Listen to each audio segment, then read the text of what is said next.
Ladies and gentlemen, it's time for another Social Sports Pad podcast. Yes! I am your host, Ricky. With me, as always, is Cobra.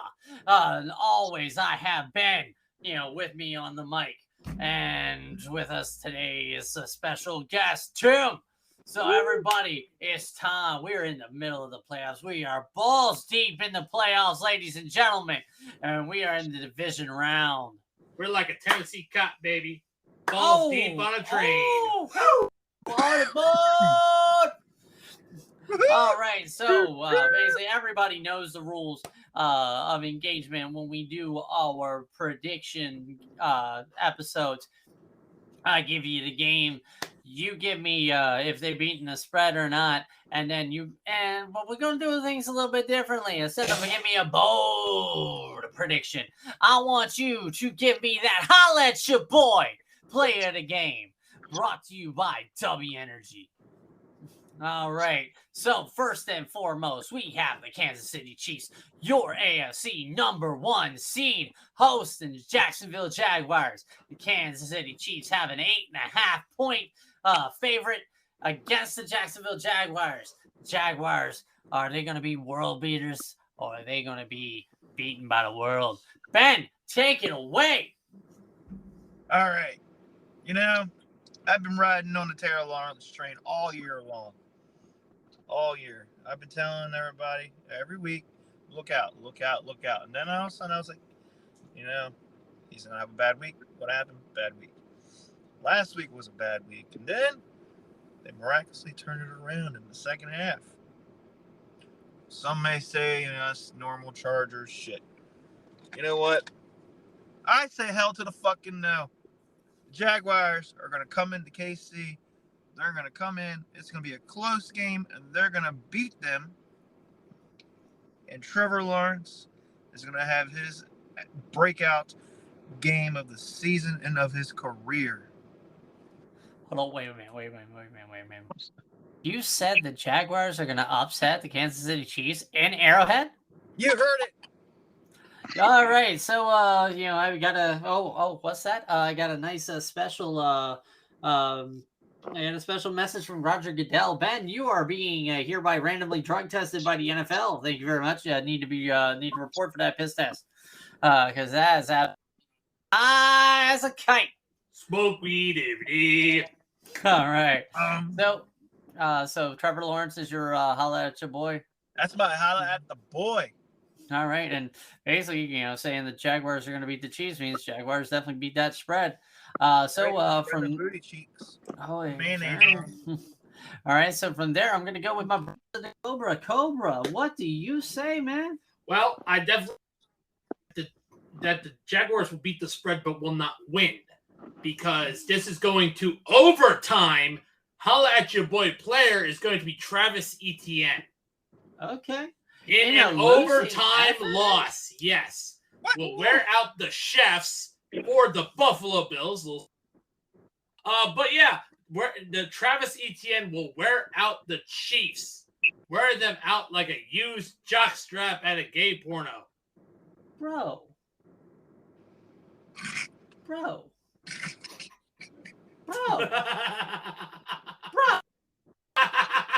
Anyway. I was thinking use condom, but hey. Whatever, man. Whatever. Tim? Wait. Tony Khan's got me, okay? Let's get Tony Khan on this. I said Tony Khan's calling me, okay? For the Jaguars, I said the Jaguars are going to win against the Chiefs.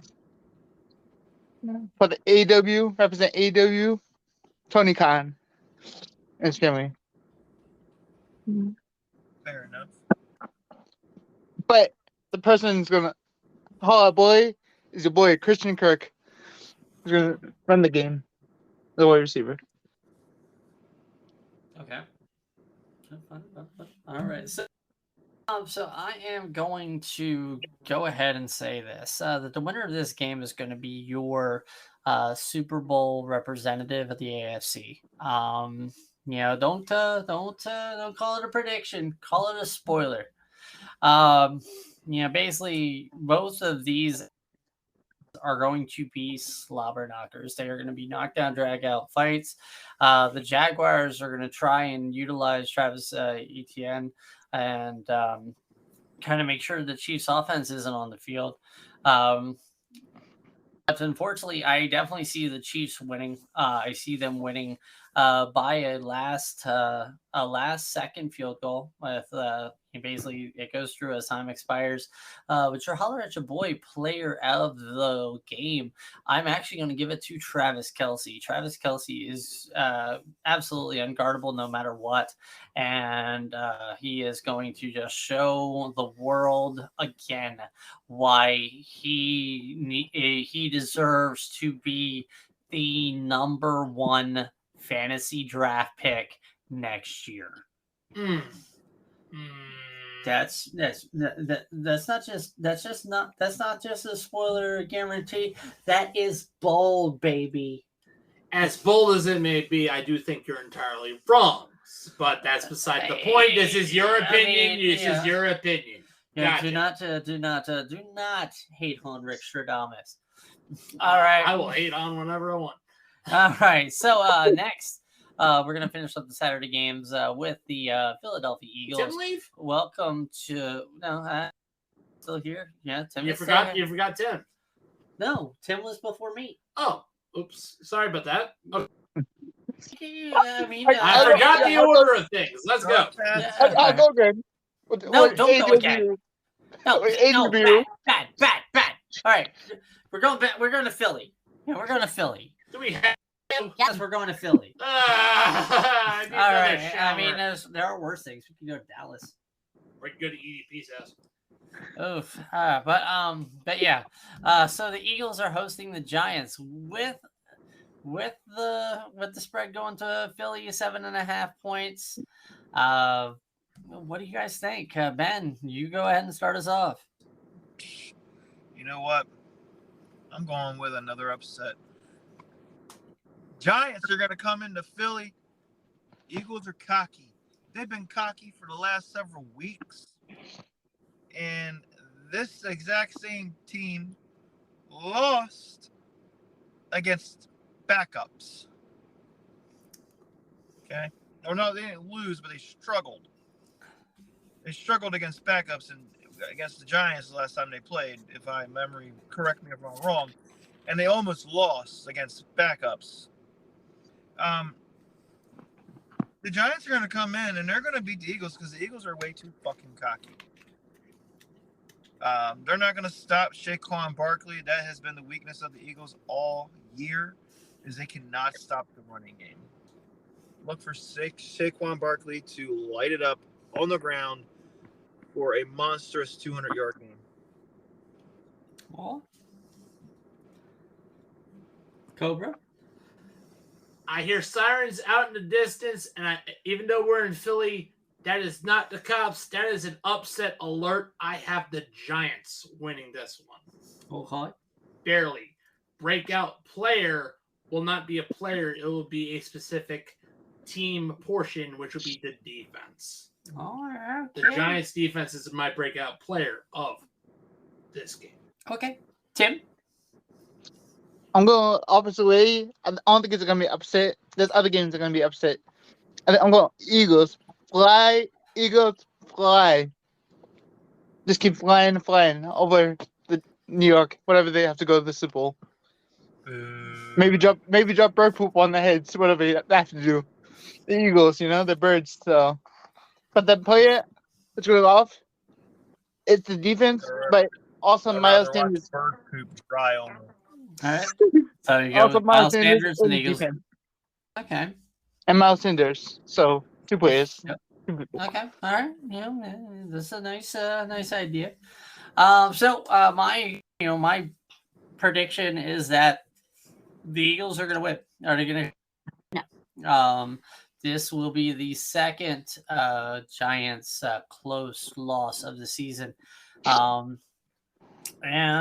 I'm going to give you a player from both sides that I definitely think is lighting it up as you holla at your boy. We them boys.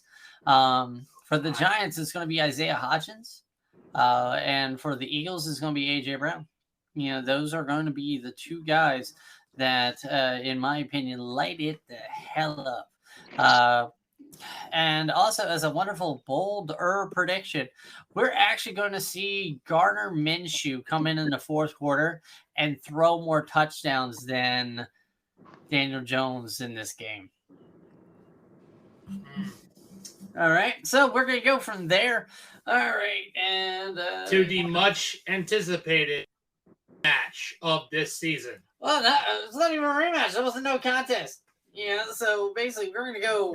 But we're gonna go to Orchard Park, New York. But the Bengals are PO'd about this. Are they? Are they? Yeah. Are they though? Yeah. This is the Bengals we're talking about here. Yeah, are they though? Like, not good. I mean, yeah, like both of these teams, had a chance to be a number one. All right. Everybody knows we know what's gonna happen. Like as we drink our bulletproof coffee. All right. Tastes good. So we're in the warm-ups. We're gonna see all the teams come out, and basically the Buffalo Bills are gonna be led out of the tunnel by Damar Hamlin. All right. Not in gear, but wearing sweats. He might be in gear. Obviously. No, I mean he's gonna wear his jersey. And he's gonna, Deuce on IR. He's not playing another snap this season. Oh, absolutely. But he's definitely coming back next year. Maybe. Okay, we'll see what his recovery and everything does. Yeah. All right, but as something of a side note, something I noticed from the Bills and Dolphins game when I watched it. Each possession that Miami had that led into an interception, Jim Nantz and Tony Romo meant Hamlin. It was almost like Damar Hamlin was the catalyst, the catalyst to that defense being able to make a play. Against the Dolphins. Otherwise, the Bills might have lost that game. Yeah. Okay. To be fair, the way Buffalo played didn't deserve. I mean, it was almost right. The Bills beat Miami in yards, first downs, everything like that. It was the turnover battle that Miami took over. Right. So, anyway, let's go to Ben. Ben, what do you see? The Bills are favored by 5.5. What I see here is two teams that are really hungry.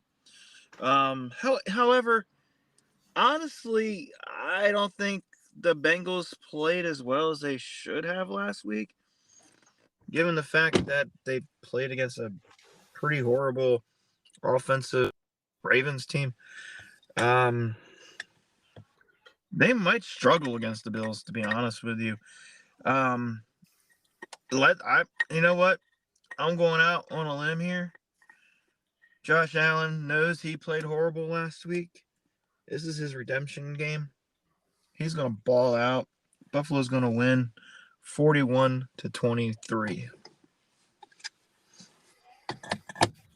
Woo. All right, so Josh Allen should hold your boy. To add on to that, it does look like it's going to be pretty chilly there.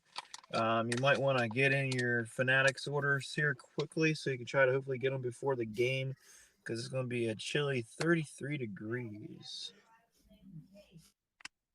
Get yourself a nice sweatshirt. Buy yourself a the Damar Hamlin jersey while you're there. Hey. Absolutely. All right, Cobra, what you got? Well, as far as the point spread, no, the Bills are not covering it, but they are winning. Okay. All right. Holla at player is going to be in similar round. You're going to see Gabe Davis. Holla at your boy. All right. Tim, what you got? He dropped out. He dropped out, so all right, looks like I got this. So I'm going to go with my heart, and I'm going to say the Bills beat the Bengals. I say they win by a touchdown. So, yes, I'm saying the Bills are going to beat the spread. And my holla at your boy player is going to be Damar Hamlin. 3. Yeah, seriously. Bills need to win 3 more games to be Super Bowl champions. Yep. All right. And then ending our wonderful divisional round, we go to Santa Clara, California, as the San Francisco 49ers host the America's team, the Dallas Cowboys, who actually did the impossible and won a wild card game. Yeah, against Tom Brady. Yeah, against not only against Tom Brady, against anybody Yeah. in the 21st century. Yeah, but more importantly, against Tom Brady. Hopefully he retires. All right, so San My Francisco voice is still not recovered. San Francisco is favored by 4. Ben, what you got?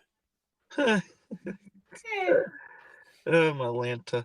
All right, so we're gonna have some crying Cowboys fans this weekend because the 49ers are going to show the Cowboys what it's like to actually play a winning team. Unlike Tom Brady's failing, miserable team, the 49ers are coming to play, and they're going to be shown the door after the first quarter is over. The Cowboys will show who they really are and that they don't matter and that this is not 1991 anymore. The 90s want the Cowboys back, okay? Can we give them back to the 90s again because they don't exist no more in the 2000 era, okay? Or the 2020 era, wherever year you want to fucking call it. Fuck the Cowboys, okay? Plain and simple, Purdy show. Purdy's going to put on a Purdy game. He's got a pretty mouth. He sure has a Purdy mouth. And CMC is going to run all over it. Woo. Give it to the 49ers. All right.